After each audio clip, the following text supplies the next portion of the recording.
Hi viewers, welcome to grandma child kitchen. அனைவருக்கும் எனது அன்பான வணக்கங்கள். இன்றைக்கு சூப்பர் டேஸ்டியான க்ரீமியான ரெஸ்டாரண்ட் ஸ்டைல் பாலக் பன்னீர் என்னோட ஸ்டைலில் எப்படி செய்கிறேன்னு பார்க்கலாம் வாங்க. Subscribe Grandma Child Kitchen. ஃபஸ்ட்டுக்கு தேவையான பசலிக்கீரை ஒரு கட்டு, இதில் 250 கிராம் இருக்குது.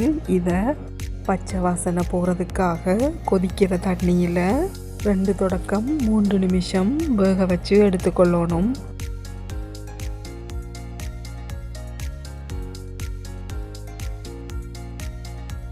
பசலிக்கீரையில் நிறம் மாறாமல் இருக்கிறதுக்காக கன நேரம் வேக விடாமல் 2 மினிட்ஸில் குக்கரை ஆஃப் பண்ணி எடுத்து உடனே கோல்ட் வாட்டரில் சேர்த்துக்கொள்கிறேன். 1 தொடக்கம் 2 நிமிஷம் கோல்ட் வாட்டரில் விட்டுட்டு தண்ணியை வடிச்செடுத்து மிக்ஸி ஜாரில் சேர்த்துக்கொள்கிறேன்.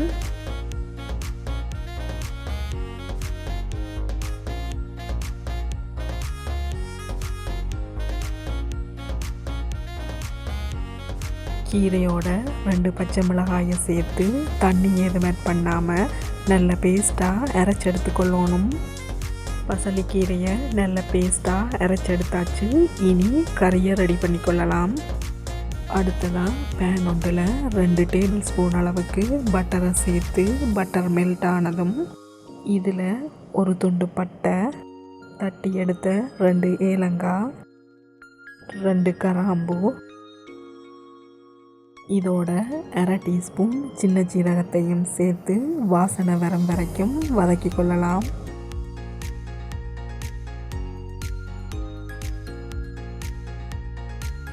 ஒன்றரை டீஸ்பூன் அளவுக்கு ஜிஞ்சர் கார்லிக் பேஸ்ட்டை சேர்த்து பச்சை வாசனை போகும் வரைக்கும் வதக்கணும்.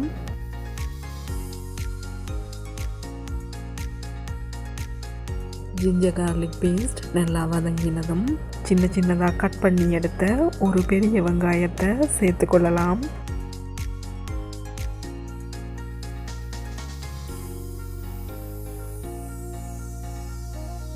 வெங்காயம் லைட் கோல்டன் ப்ரௌன் கலரில் வதங்கி வரும்போது இதோட 1/2 டீஸ்பூன் உப்புத்தூளையும் 1/2 டீஸ்பூன் கொத்தமல்லி தூளையும் 1/2 டீஸ்பூன் தனி கொச்சிக்காய் தூளையும் சேர்த்துக்கொள்ளுவோம்.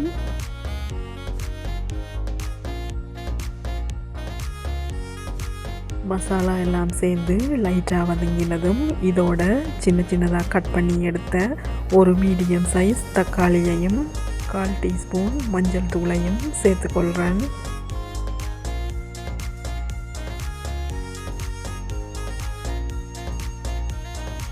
தக்காளி நல்லா வதங்கினதும் இதோட ஆல்ரெடி அரைச்செடுத்த பசலிக்கீரையையும் 1/4 கப் அளவுக்கு நார்மல் வாட்டரையும் சேர்த்துட்டு எல்லாத்தையும் நல்லா மிக்ஸ் பண்ணின பிறகு குக்கரை லோ ஃப்ளேமில் வச்சு 3 தொடக்கம் 5 நிமிஷம் வேக விடுவோம்.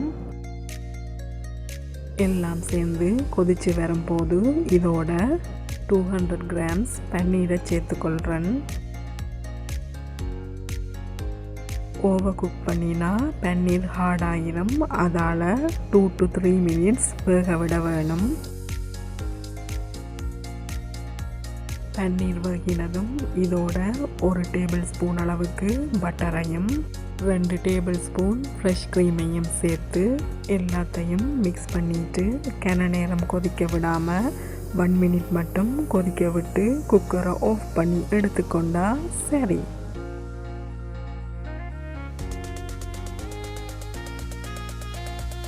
வாவ், சூப்பர் டேஸ்டியான க்ரீமியான ரெஸ்டாரண்ட் ஸ்டைல் பாலக் பன்னீர் ரெடி ஆயிட்டுது.